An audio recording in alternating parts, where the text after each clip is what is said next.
Welcome back to our reconvened council meeting. Welcome back to our member of the media and all of our hard-working staff and members of the community who may be looking at us via the live stream.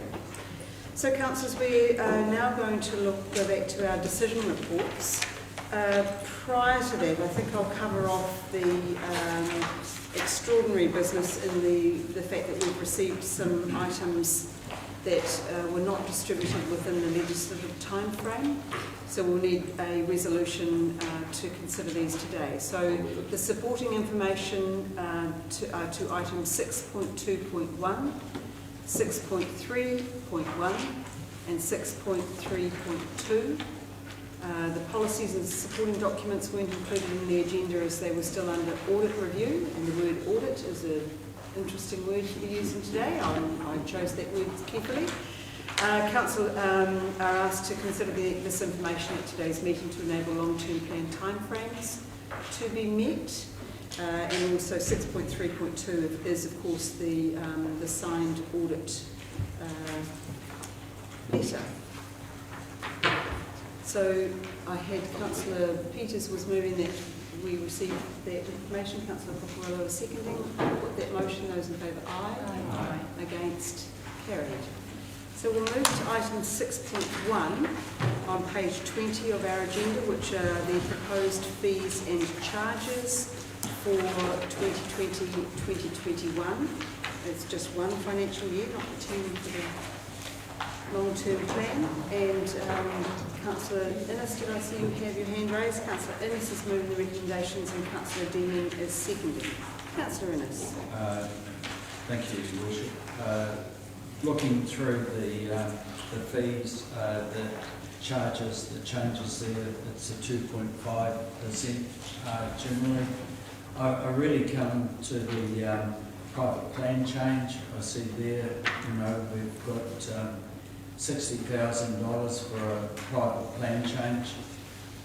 I'm just mindful that going forward with growth within the district, there's a real need to have early discussion with developers, and our pre-application meetings are an integral part of that. And I just want to ensure, I suppose, that the organisation going forward, as much as possible, can have early discussion on issues with those involved in investing in the development of our district. The reason for that is that it does enable a level of innovation to be brought into growth, and that innovation can look at other solutions. And often the cost of going through consultation is so high that the public benefit out of early discussion is really important. I raise that in terms of developers, but I also raise it in terms of Māori and in terms of papakainga. There's a lot of discretion required and discussion in terms of papakainga development, and we look towards the development of Māori land and take away what impediments there might be. And I'm hopeful that there would be early discussion working through those issues, because to charge the fees for that early discussion, I think, works against public benefit. So within that context, I'm happy to move the recommendation. Thank you, Councillor Innes. Further discussion. Councillor Poporello. Through you, Madam Chair, the fact that this is going out for public consultation is important, but I do bring councillors' attention to the document. I feel that it's actually increasing the costs for our developers, for the people who actually want to try and get more work done around the district. It's increasing, 2.5%, no matter how much you look at it. There's a lot of people in our community who are not earning 2.5% more. If anything, a lot of these costs are actually going to be affecting the mum and dad people as well. So I'm really quite concerned with that. And as I said, it's going up for public consultation, but I'm very, very concerned that the staff can suggest to have these increases amongst the community which is still surviving from COVID. You know, I've got restaurants and cafes out there which are not getting the same money they were a year ago, and all their fees are going up. Rubbish bags going up. It's just one thing after another, and I said the only thing which doesn't seem to have gone up is death in libraries. So it does concern me on that as well. You know, when everything else is going up, death in libraries seems to stay the same. So I am concerned. I just really am concerned about this, the increased fees when we have a community which cannot really afford it, especially when we have developers who want to develop it. This is not encouraging them to develop. Thank you, Councillor Rillo. Councillor Connor. I just wanted a question on the fees for the dog registration fees. Because on page 23, it brings up the point that this is kind of the background area, public good. An activity should be collectively funded by those that benefit directly, cannot be identified, and or if those that benefit directly cannot be excluded from using the service. The service of making sure that the dogs are looked after is not directly on the dog owners, because anybody in the public can call that service up to use it for a wandering dog, for a dog tag, for any of those things. My issue is that we're putting the fee up on responsible dog owners when they have limited to no issue, but the ones that are causing the issue can't pay it as well, which has been brought up previously too. Why is it we cannot put more over the general good over everybody, because we are protected? I don't have a dog myself, but I'm happy to be able to pay for my own protection if I require it, because it is there. I can call the number, but it's put it onto just these people. Councillor Connor, I do recall in the briefing, I think it was, we were looking at increasing the levels of service to our community. We debated this quite long and hard as to whether or not the increase would come through a combination of increased dog registration fees as well as the public good. We collectively agreed that we wanted an increase in the level of service in the area of dog control. And we all ended up with the direction that, yes, the level of service has to go up, and there will be an increase in both the public good and the registration fees. We debated that at length at the time, and this reflects that. But of course, we are going out for submission on those proposals. So thank you. Councillor Golightly. I was just going to raise from the last meeting. Councillor at the standalone, it's sort of increased quite significantly, well above 2.5%. I'm just wondering if that's going to then to encourage people to not register their dogs, and if there's any way that we can monitor that. If this goes ahead, this is the doctor, if we can kind of monitor what happens if our registered dogs sort of level drops, it would be quite interesting. We are required each year to report on under the Dog Act, and those aspects are definitely, and if you raise a good point, it would be a matter of emphasis that we could look at specifically for compliance. Councillor Cutforth? Just on that, I think from the discussion we had, part of the reason we thought in terms of putting up the increase in fees, which is still pretty good compared to other regions and other districts, was so that we can actually start getting into more educational and a more proactive campaign. I've already spoken to Ryan about my particular street and the number of dogs willing to be pour up to be registered. But I do think that it's a way of trying to get ahead of the issue of non-registration to actually achieve a higher level, and then hopefully see our fee maintained rather than to continue to increase. I mean, I take Councillor Connor's point exactly, but equally I register my car because I'm a responsible arena owner, as opposed to all these people who don't bother to register their arenas.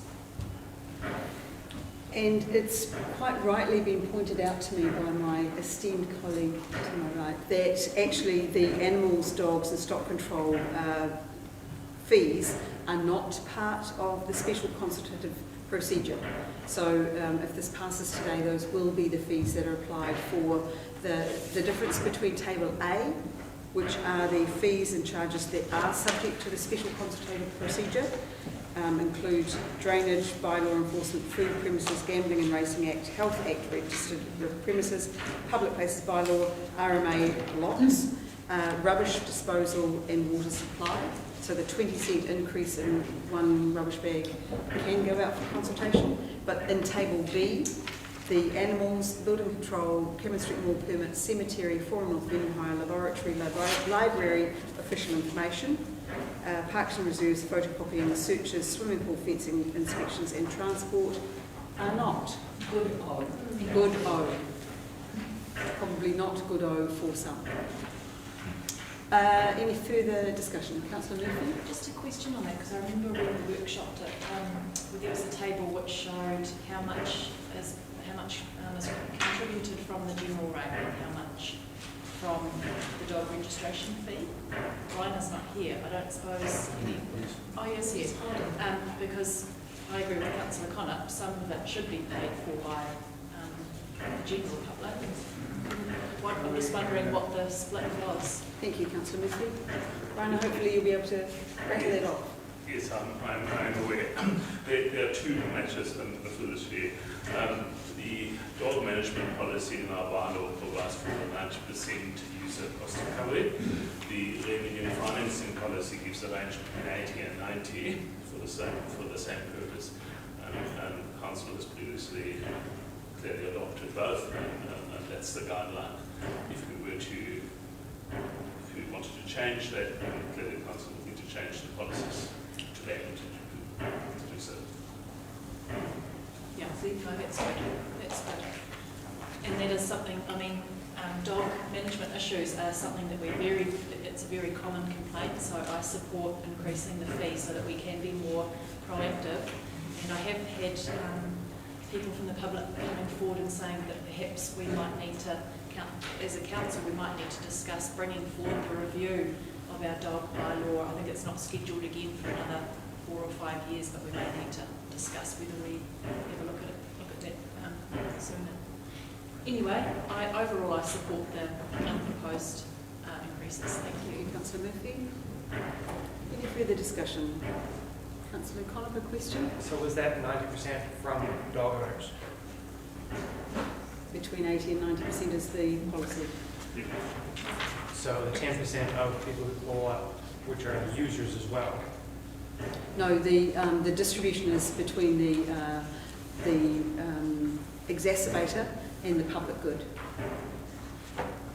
That's the split, and we do have other splits for other aspects of what we do. Sometimes it's a 60% fee recovery and 40% public good. It just depends on the fee and what our policy is, and I'm sorry I don't have the policy to be able to show you right this very minute. Any further discussion? Councillor Hulse? We should, it's just like the previous item about bylaws. You know, this is a collective of what council thinks the best way forward on fees and charges, and we've all got different opinions on some of the issues. But it's pleasing that council actually is investing money where we get a good return, and that's in our parks and reserves area. And we actually got our playing field rentals probably been the same for probably the last 10 years without an increase. And so we're providing top quality amenities, and they're being well used. Hence, that's why we're keeping ahead of the game by developing more. So it's important that we bring the people with us and we respect their use of public space.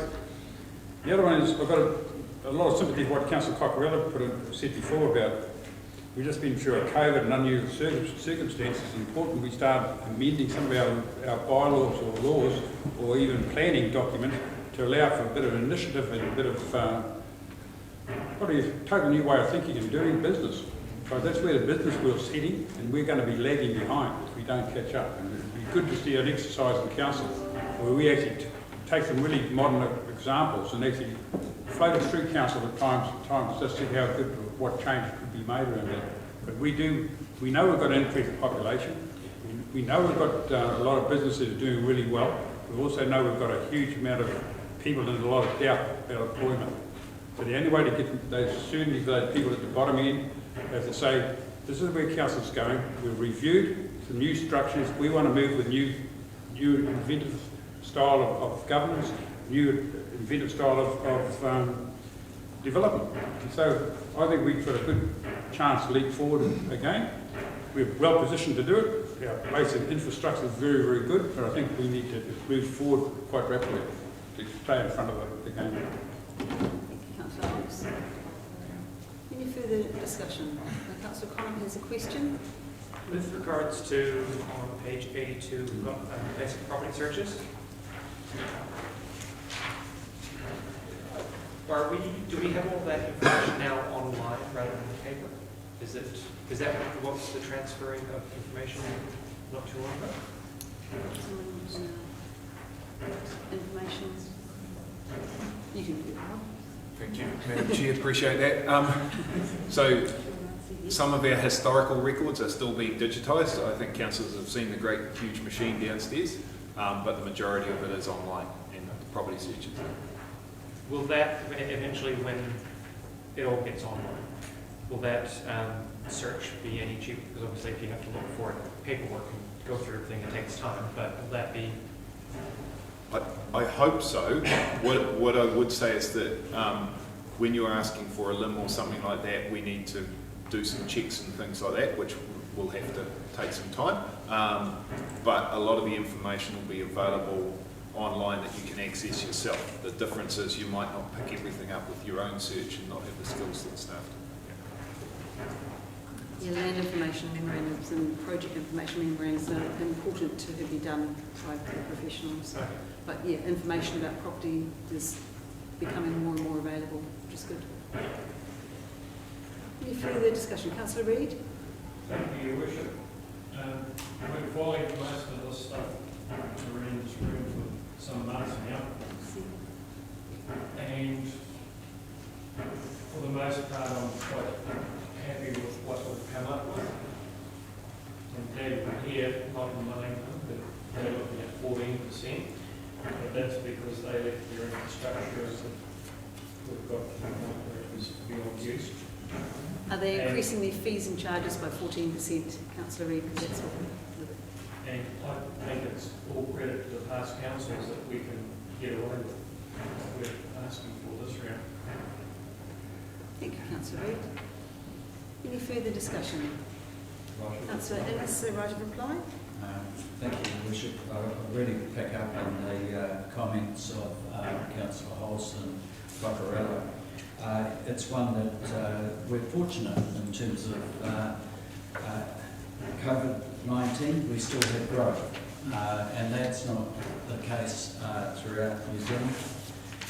And I really just come back and not wanting to be too repetitive, but if we can sit down at an early stage and have discussions, and they are not charged in terms of fees, and we have our plans, we've got our city centre plan, and we've got others, we've made quite well known the direction we want to go. So on the basis of that, I think flexibility in terms of sitting down, seeing what the public benefit is, how a developer can actually assist us in that. And I'm a strong advocate really for developer agreements as a way to move forward in that as well. So within that context, I think that our fees and charges are reasonable, but let's have those early discussions where possible.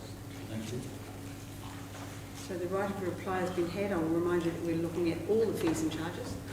I'll put that motion. Those in favour, aye.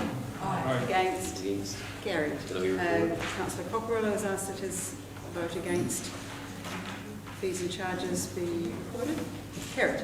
Item 6.2, page 116 of our agenda, the draft policies for consultation alongside the 2021-2031 long-term plan. 6.2. What have we got for changes? Were there any amendments to our policies or as they're as per the agenda? Excellent. So our recommendations on page 116 are that Council adopts the statement of proposal and draft revenue and financing policy, which are subject to the special consultative process under the Local Government Act 2002.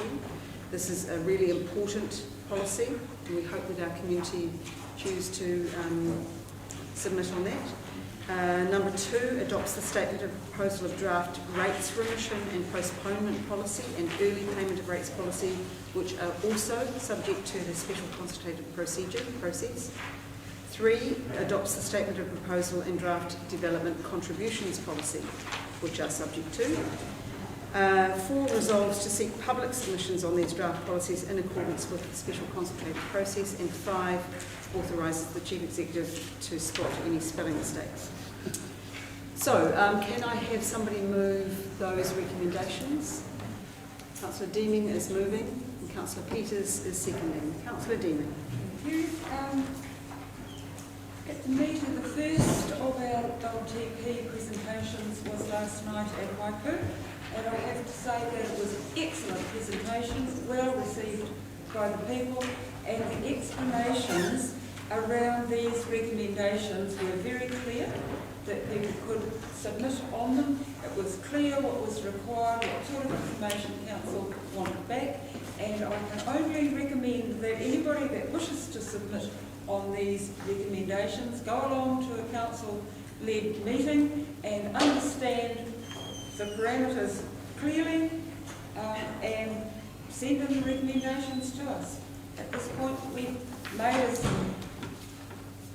our best attempt at putting out recommendations as we see them to be fair and reasonable. So now it will be interesting to sit back and wait and see what our community thinks is fair and reasonable. Thank you, Councillor Deeming. Councillors, just these policies, the revenue and finance, rates remission, development contributions, are really the foundation policies for what we build the long-term plan on. So all of the rest of the plan, which we'll be coming to, take into account the implementation of these policies. But we are asking for feedback on the policies as well as all of the other things that we're going to be moving on to into the long-term plan adoption. But they are really the foundation ones. I guess I'd like to draw attention in particular to the change to the rates early payment proposal, and because that was costing $300,000 per annum, that's included in the policy. So that is something that I would imagine we'll probably get some feedback from our community on, but I think in the light of the low interest rate environment that we're in, it's important to reflect that and remove that early payment. It's a benefit to the people who can afford to pay up front in a way. So any further discussion on the draft policies? If not, and they're in our bundle at the beginning that we got last night, I'll put that motion. Those in favour, aye. Aye. Against, carried. Item 6.3. Now 6.3 has the supplementary adoption of the consultation and supporting information supporting documents, which are the ones that were tabled, which includes the letter from the signed on behalf of the Auditor General. So I'm going to move following recommendation. Just before we get on there, I've got 6.32. I have another 6.31. 6.3.1 is included in your documentation, the agenda documentation. Page 123.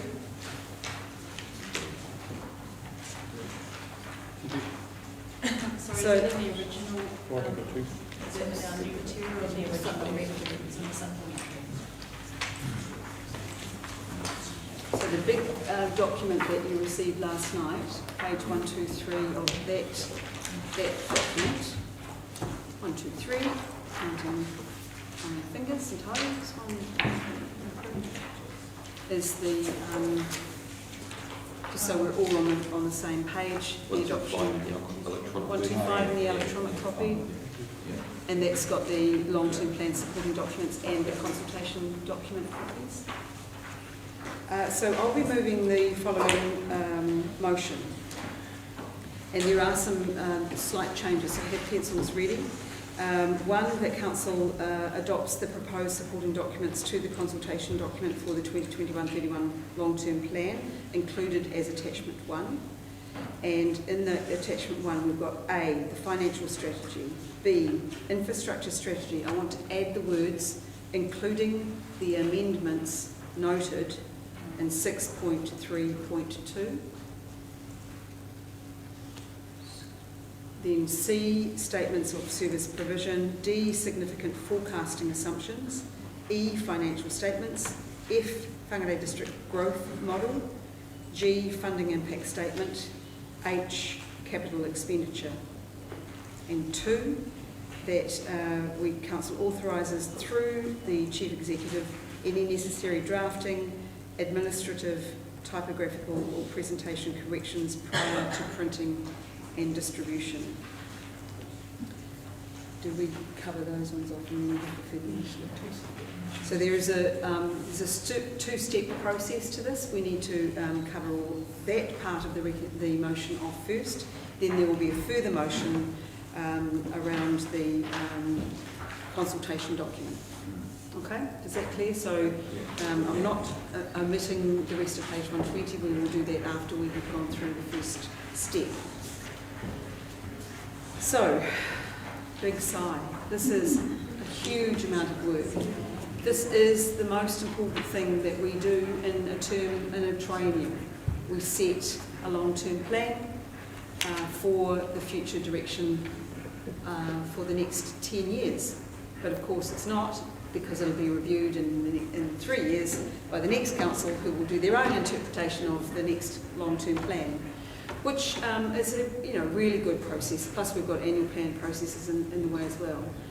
And I would imagine that annual plan processes next time, because of this issue around the three waters and decisions that haven't yet been made, things will be changing. So I would imagine that we, in this iteration of council, will be coming back with an annual plan, because things will change, particularly if the government's agenda is and time frame is adhered to, which it seems to be their drive. The supporting documents to the consultation document, and just to be clear, so we've got the long-term plan, which is the big plan. Then we have the consultation document that we're going out to our community for feedback on the areas that we've identified we want specific feedback on. We welcome feedback from our community on any aspect of the complete long-term plan. It's probably really important, and I acknowledge last night Simon Weston was leading our first meeting at Waipu, and I commend his words. As he said, that's hearing from the community. That's a really good thing. Please make sure you submit on that. And a really good message that you gave to the community. Thank you, Simon, and I'm sure we'll continue that message. If we're hearing anything that our community wants to feedback on, this is the time to make a submission. Thank you for that. Put a submission in, encouraging that. We've got the financial strategy, infrastructure strategy, and of course there are those amendments. There are all these, again, foundation documents that we will support the consultation document. So that's all I want to say on that part of it at this stage, because we have got the next step, which is around the consultation document itself. But I'll open it up for discussion on to the long-term plan, and I've moved it. I need a seconder. Councillor Innes is seconding. Thank you. So, discussion. Councillor Cutforth. I just had a micro question, by the way, on page 122. Of the original agenda, yes. Where it says down the bottom, it says spaces for gathering water with cost. Water New Zealand stated would not be clear with the community and how we would pay for council's preferred option. Can somebody just give me a bit of clarification about that question? Just within the consultation document, we're required to give very clear breakdowns of what the issues we're consulting on are, and then how we'll pay for that. So there's on, if you go to page 148 of the supplementary agenda. It breaks down the different components. The key part of the feedback from the auditors was that it really wasn't clear what the key issues were in the original, and to be fair, at that point they hadn't been laid out. And in laying it out, we went back to them and made it quite clear that these are the 4 key issues that council's wanting to consult on, and within those issues, for the theatre options, there are 3 components for the preferred option, the review EPR, and for an audit, and then there are other options that could be used. So it's just getting that story really, really clear for not taking consultation. Thank you. That's what I had thought about. Any further discussion on these supporting documents? Councillor Hobbs? Yes, you wish. Thanks for the opportunity to speak on this one. First of all, I'm a bit disappointed as a councillor that we are now going to pass a consultation document that's been given to us in less than 24 hours. It's a massive document, that thick, and contains a lot of errors. But I do not want to say anything against our staff or our council, because we've been well prepared for this when we knew it was coming. So for the people who may be watching this would have a different opinion. But it's important that we say we've had a lot of workshops, briefings, etc. We've been working on this for a long time. And generally the consensus around the table has ended up with this consultation document. My question to the CEO is going to be, what's Audit New Zealand's liability, or what is their mandate here? Because we've been slowed down because of something we can't control. We contract Audit New Zealand to do our audits. Therefore, they're a contractor to us. Therefore, we would expect them to deliver on time without putting our staff through unnecessary long delays. I don't think it's acceptable that our department managers are sending us emails at 9:15 at night trying to catch up. That's unacceptable. And we need to send a strong message to Audit New Zealand to basically tidy up their act so we can be more efficient. Everyone's talking about efficiency, but they drop down things so it can't be. So the Auditor General, the request should be straight to the Auditor General. You know you've got to audit all the councils in the country by mandate from the government. So it's either the government's given direction to the Auditor General and slowing it down, or there's something. They know they've got this workload. They've got to gear up to do it. The same as our CEO's got to gear up our organisation to have staff in the right place so we can produce this document. So I think it's totally unfair to all our staff to have to sit here and hear some comments from councillors that probably aren't due. But we've said most of those comments in our workshops and briefings. So I apologise, we make comments in here that may offend a few staff, but the process is stymied for councillors not to have the time to actually engage, talk amongst themselves, engage with some staff prior to the meeting. So I thought I'd make that point, but I'd like to ask our CEO a question about the role of Audit New Zealand and possibilities. Are there other options of audit? Through you, Madam Chair. Obviously, we were really disappointed at this. We thought last week we had got this across the line, and then stuff came up at the last minute. I have expressed my disappointment to the Deputy Auditor General this morning on the telephone, and I have implied to him that we will be considering our future with Audit New Zealand. I understand the Auditor General appoints our auditor, so we don't have the ability to sack them, but we certainly have the ability to make representations. So we'll shake this down, we'll see actually what came out. Some of it may be our issue and not giving them good enough information, but in the event that the performance isn't good, we'll talk to you about asking for a new auditor. Thanks very much.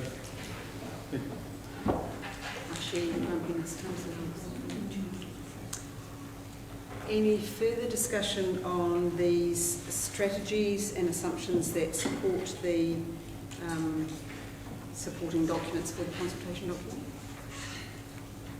I will put that motion. Those in favour, aye.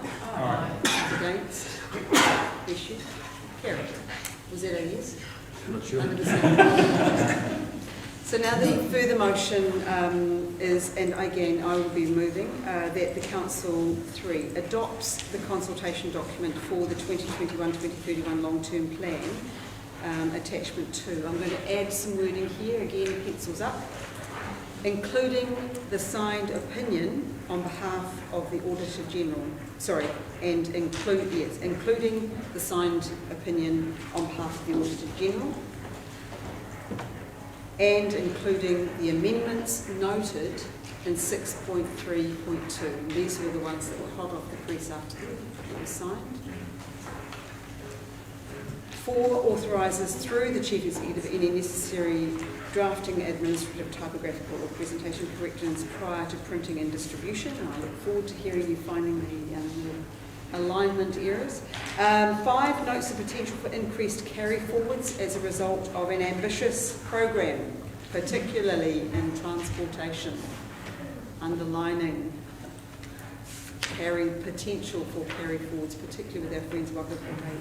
6, notes that staff will continue to monitor risks around the availability of central government transport subsidy and will bring this matter back to Council if necessary. It is probably one of our greatest risks in our plan, other than 3 waters. Do I have a seconder for that further motion? Councillor Innes is seconding that as well. So, councillors, this is the looking to adopt the consultation document to go out. And the consultation document is the abbreviated version of our long-term plan, with those items of emphasis that we're seeking specific feedback on the options that we have presented in the consultation document. And bear with me, I've been moving my papers around so much, I'm going to now find the CD. She says, looking forward, it is in this bundle. And it starts on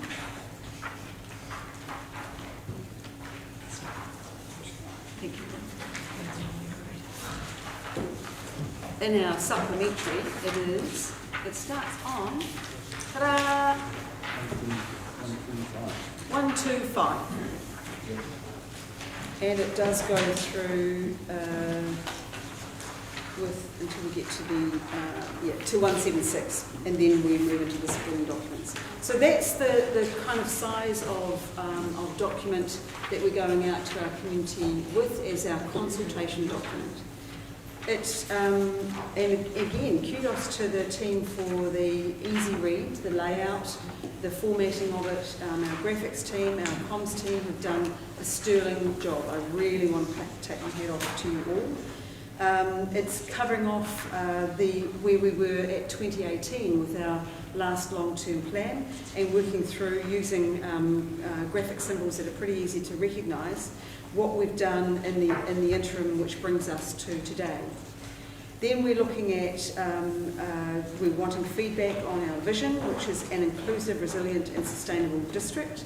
We're asking for people to give us comment on that. We're looking at how our community outcomes, how the plan works toward those community outcomes. There's a bit of a blurb from the Mayor, both in Te Reo Māori and in English, around what the plan does. Then it goes through where we're at today, and also just talking about reflecting when we built the last long-term plan. We said there were some really important things, and that included we needed to get the basics right for whāngarei. That hasn't changed. We wanted to stay future focused. That hasn't changed. We needed to meet changing expectations. The expectations have changed, but the wanting to meet them hasn't changed. And housing remains a challenge, and we have put a focus on that in this plan. And we're preparing for any future, please no, COVID-19 resurgences. Then it goes through the aspirations for whāngarei, raising the bar, biting off more than we can chew, things that might slow us down, using language that hopefully our community will be able to just recognise what the message that we're giving, looking at making it easier to get around. We're also, through the document saying, tell us what you think. Do we have these priorities right? Are we on the right track? We're including a section on partnership with Māori. Then there's that uncertainty in forecasting assumptions. Now, those will have been, these are some of the ones that have been updated through the audit process, and they will be incorporated into the final document. Then we go through how we're going to pay for what we need. This is the discussion around rates, and we have looked at the a couple of options for our community to feedback on. Option 1 being our preferred option, being the increase in year 1 of 6.5%, and then bottling back from years 2 to 10 to a 4.5% increase. None of us like increasing rates, but we all have to, that foundation of giving what our community trying to meet our expectations of our community. Then we also give the other options. Option 2, we could limit the rate increase to 2% in year 1, and we're looking for feedback on that as an option as well. We're looking at changes to the water rates and the wastewater rates. Then we go into, sticking with finances, what we'll need to borrow, and just checking to make sure that we're fitting within our financial strategy. We're showing it very clearly where our strategy is and where this plan looks at moving through, and the forecasting net debt situation at the end of the plan is clearly much higher than we are now, but we've got a lot of work to do. We're asking for feedback on the spaces for gathering, and that was raised earlier by Councillor Cutforth. Auditor had obviously asked us to tidy this up a little, and we've now got the 3 options. Option 1A, option 1, which is our preferred option, which are the 3 projects of the Oruku Landing project, Hihioa, and improvements to our existing facilities here at Forum North. We've included an option 2, which is to include one or other of those 3 options, and it will be interesting to see if the community identifies that one. Then there is the third option, which is doing none of those other 3, but to do a space here at Forum North only. So I would imagine that will be something that we'll get a lot of feedback from our community. Then we're going into climate change and sustainability. We've put a lot more emphasis on this, and there was a question last night around at Waipu about the increase, is it enough? And of course we're giving those options of our preferred option, do more or do less. Then we've got the revitalisation of our city centre, and just noting that this is years 3 to 6 of our long-term plan, and this does, the crunch hits in those years when you start looking at the program and the debt profile. We've got our preferred option of improving James and John Street. We could do more or we could do less. We'll get feedback from our community on that. Then we spoke earlier before about the council control organisation for the Northern Events Centre Trust and the proposed change to the trust, and we need to go through this special consultative procedure for asking our community feedback on that particular project. The other thing that we've included in the consultation document is other things that we've got planned. So those things are the ones that we want people to really focus on. But now we're also saying not only, but also we're doing all of these other potentially significant projects, and it goes through and it documents many of those over the 2 pages. I would anticipate that we'll get feedback from our community, but particularly where something is in people's backyard, they'll be wanting to comment on that. Pages 166 and 167 of the document is something that I found really helpful. Big ups from me on this. This is the major projects and in their groupings and showing where these projects are through the plan. If you're going to show anybody some groovy things in the plan, I reckon those pages are pretty mighty fine because it shows the investment and where they fit within the plan. Then of course we are future focused, so looking beyond 2031, we're talking about some of the things that we are looking at, our growth strategy and our levels of service, and making sure that our infrastructure continues to be the focus for future councils as we have the legacy of the benefit of past councils. We've got some policy changes which are highlighted. There's that removing the early payment discount, combining the UAGC and other changes and adjustments. Then we'll be slipping in this groovy document, those 2 pages, the audit opinion. Yeah.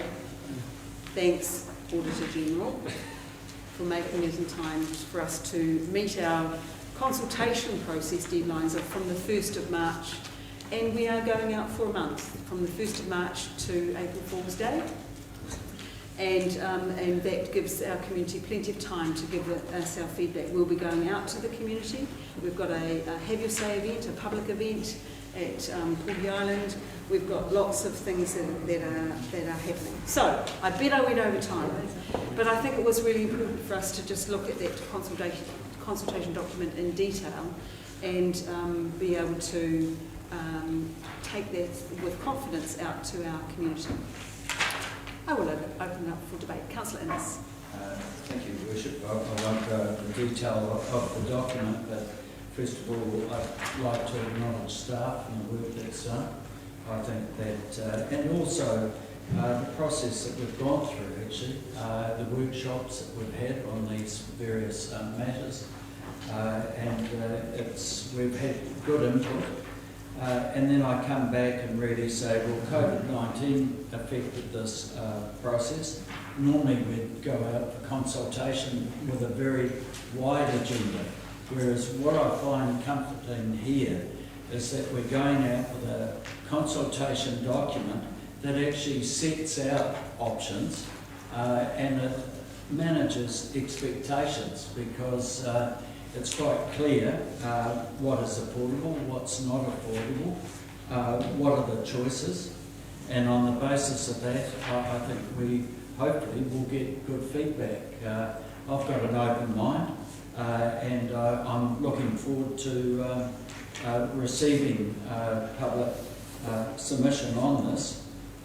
So the only comment I'll probably have just related to the growth that's predicted within here is 1.6. I think that it's probably more likely to be about 2.5, but and that's something that we'll be monitoring as we go on, because it will have implications. But I'll just say well done.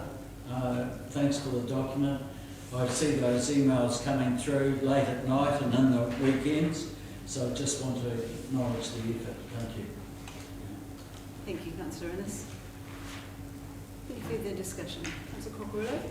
Madam Chair, look, I think Councillor Innes and yourself are correct that the staff have done an amazing amount of work to get this done on time. It is disappointing about audit, but that's their job. If anyone's had any dealings with auditors, they will understand exactly what they are like. I do note that on page 174 through to 176 is the written ability for public to give feedback. I do hope, though, that the web version allows people to actually fill in and not time out like it has in the past years. So, you know, it's important that the public have that opportunity and actually get good amount of time to fill in. And I do appreciate the 1 month. I personally, like Councillor Cutforth has highlighted many years, a little bit extra time is usually better, because it gives people some more time to talk over the different options. I also congratulate the staff in getting out there with the community, and also our CEO for actually getting initially out to the community groups, the interested community groups, getting them out there and getting him to talk to them and highlight that these items are coming up. So it's good to have that, and I think it's well done for the staff to actually be able to produce a document. Thank you. Thank you, Councillor Cockerill. Councillor Cutforth? Thank you, Councillor, for that lovely opening. I was a couple of things I wanted to mention, and one of them is the consultation period, which I remain concerned about in terms of the time frame, and particularly that it finishes like right before Easter. So I can imagine that I just see people feverishly finishing their submissions on Thursday night before they embark on weekends not. So I do think that's something that I will continue to keep raising, because I do think that it is such an important document, as Your Worship pointed out. It's a very attractive document. We've made it as accessible as possible to our general public. I think all credit to the team who've done that work. That we need to give it the time and give people the time to respond to it that is needed. So again, you know, it's a bare 4 weeks, basically. The other thing I wanted to comment on too is the family friendly day or family fun day or family do or put in your last minute submission day or whatever it's going to be. I'm guessing that the staff have just sort of picked up on a sort of idea that I've mentioned a few times around. So I do acknowledge that staff have picked up on the idea of having a sort of open day process. I'm a little concerned, I'm sure there are reasons about it being on the last Saturday prior to submissions closing, so it's quite a tight time frame if people do actually turn up and want to go away and think about it, but they've only got a very short time to put something in. But I look forward to it. The other concern I do have actually is it's the same day as the Tiki Punga Whānau Falls, which is just really, really unfortunate. So it's something we just need to be mindful of, that a whole area of the community are probably going to be doing something different. However, I acknowledge the valiant efforts of staff to try and at least take on board some of the idea of the public participatory activity. Just a couple of comments I wanted to make. I mean, I know with COVID there's all these new words like reset and pivot, and I see recover as one too. I sort of felt like maybe we were doing some sort of sofas or something here, but we're enabling our district to recover, and that word is used a couple of times. And I don't know if there's an opportunity before the draft goes out, but I mean, I'm comfortable with reset, but I don't know to what extent it's a recovery, given what we've also said earlier in the document. We've been very fortunate to have been less impacted than we expected. Our growth has been less impacted. Thank God we don't have international tourists, so we haven't been terribly impacted by that. Our unemployment rate has been surprisingly unaffected. In fact, it's gone down in Northland anyway. So I sort of wonder about the use of the word recover, which comes up a couple of times at the beginning. And I just wonder if we have got the opportunity to just reconsider it. And the only other point I wanted to make, and again, I feel like a cracked record, but that's such is my role in life, I guess, is housing remains a challenge. Full stop. No. And I see in the commentary it says housing remains a challenge. We're basically putting the focus on central government being the main driver of housing funding, if you like. And you say we're playing a supporting role. We'll talk about this later. Well, I mean, I haven't had a long time to go through the document, but I couldn't see a lot of commentary about where we're talking about this later. I do want to acknowledge that we have, after some significant effort, put funding into this document to increase our pension housing stock, and I acknowledge that this has been maybe a small challenge, but a surmountable challenge for the staff. But it's really, it's a very small amount, and I do expect, and I hope people listen with their open minds, not their blank slate minds, but their open minds to some of the submissions which I'm sure we will get, which is about the need for more housing for older people, increased ageing population and increased population, and also the increase in housing stock in general because of more and more single households, which is a trend that is developing. So I really would urge councillors, particularly with local government reform in the future, to consider the more social aspects of this in our 10-year plan, and to listen with open minds to any discussion that comes up from people talking about our role with housing for older people. It's just a gentle shot across the bow. Thank you. Not unexpected. That's a comment. I won't expand on what anybody would expect me to continue on with waste minimisation, but a plan in itself is to be sustainable. Sustainability is everything we do. Sustainability is living, it is eating, it is how we get around, it is traffic, it is health, everything is sustainability. And I appreciate that we have kept this as a pilot. I also appreciate that we are looking at waste minimization. But we also need to ensure that we are not losing this point to 0.1% of the expenditure of what we have in on page 199, I think it is, or somewhere around there. 46.9% was on track, whereas the little rubbish bin was 0.1%. And yet we all create waste. Traffic creates waste, health creates waste, everything creates waste. So it's just keeping in mind these things, and that we need to actually realize our impact on the environment and the way we live. It's not forgetting about it. It is realizing that everything is sustainability. Thank you, Councillor Pine. Councillor Murphy, I'll follow on that. And I'm going to channel Councillor Christine stand up. So yeah, this process has we've been working through it for maybe a year. It's been a long time, ever since our new councillors were elected. We started discussing our priorities. So it's been a really interesting journey, and kind of hurried towards the end with this confusion around the audit stuff coming in right at the end. But the process that we've been through has been thorough, and it's been good, and it's also been frustrating in some regards. Just kind of going on further to Councillor Connop's statements, I think now is the public's opportunity to have their say, obviously, because one of the main priorities that was raised from nearly half the councillors originally was waste minimisation. What were we going to do differently?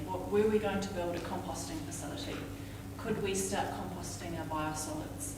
These were opportunities that we could have built into our long-term plan.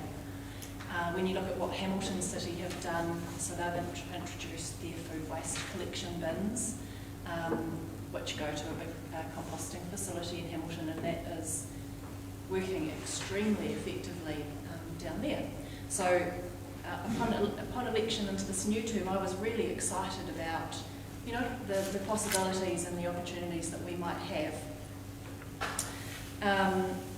And so I think overall, we're planning to do some wonderful things in the areas of transportation, city centre revitalisation, but I still feel as though, and I know others agree, that what we have, and we have got options there, so around climate change, and somehow waste minimisation got lumped in with that, and that was just how it rolled. If we break that down to a yearly amount, so what we've got for option one, which is our preferred option, is $3.7 million over the 10 years, which is fairly a small amount. If you break that down, that's $370,000 a year, which will enable us to do our climate change risk assessments. That's good.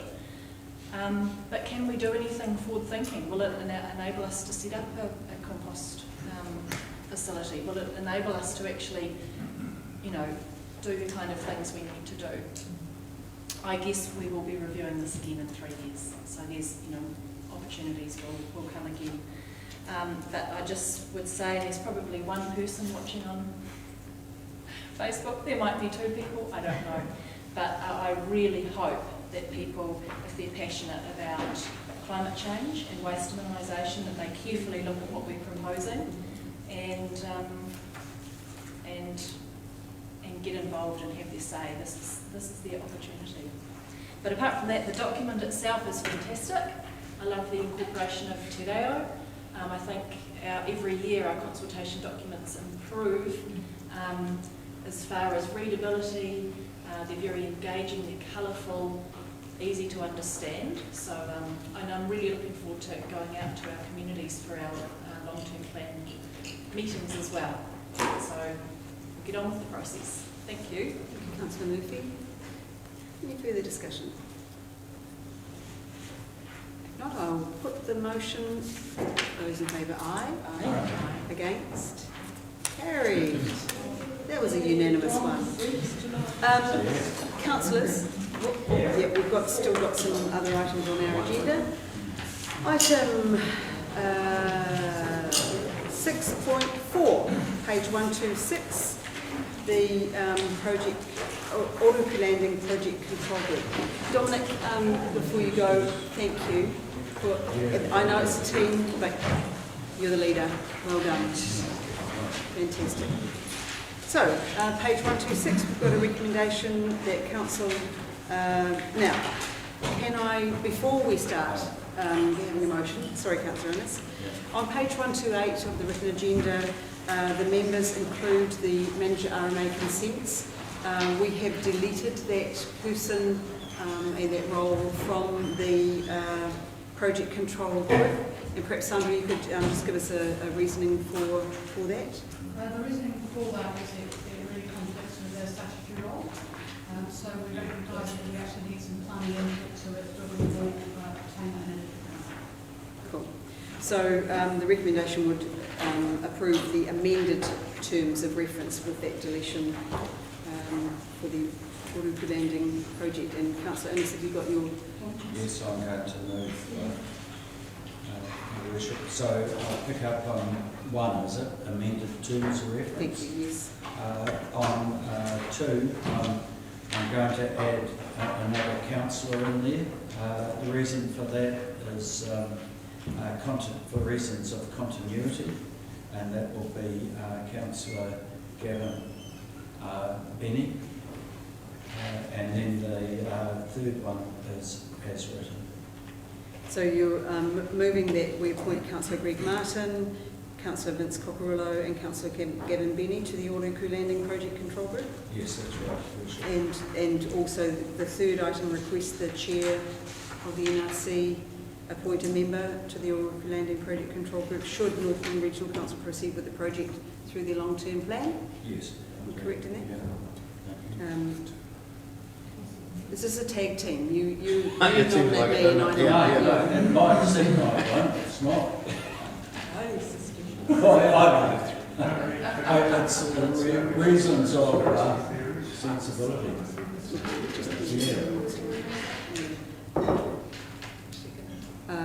Sorry, we have a motion that is moved and a seconder, Councillor Golightly.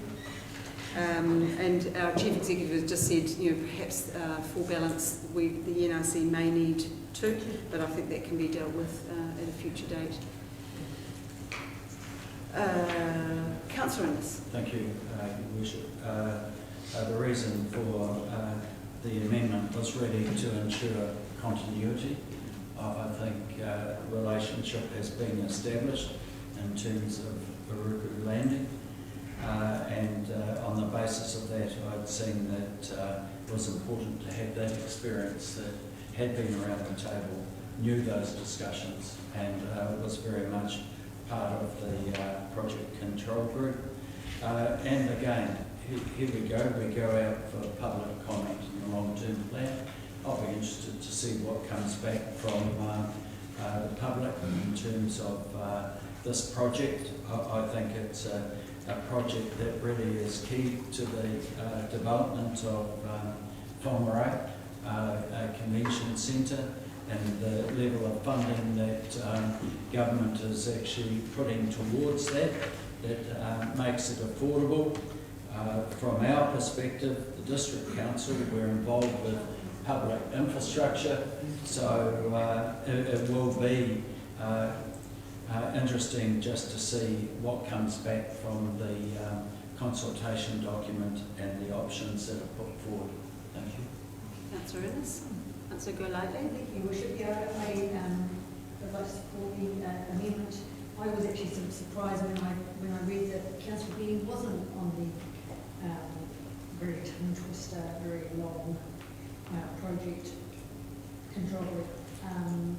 And I think it's very similar to an item we had previous about, people that are in, I suppose, that have been involved. And I think that continuity of carrying it through, so I support it. Councillor Golightly. Any further discussion? Councillor Holtz. Yeah, Your Worship, I'm going to support the motion, but I just want to ask a bit of clarity. Way back in a council agenda in for 25th of July 2019. The purpose of this agenda item was to consider a request to formally mandate Councillor Holst to represent the Wongarei District Council's interest in the Riverside Hotel and Entertainment Precinct Governance Committee.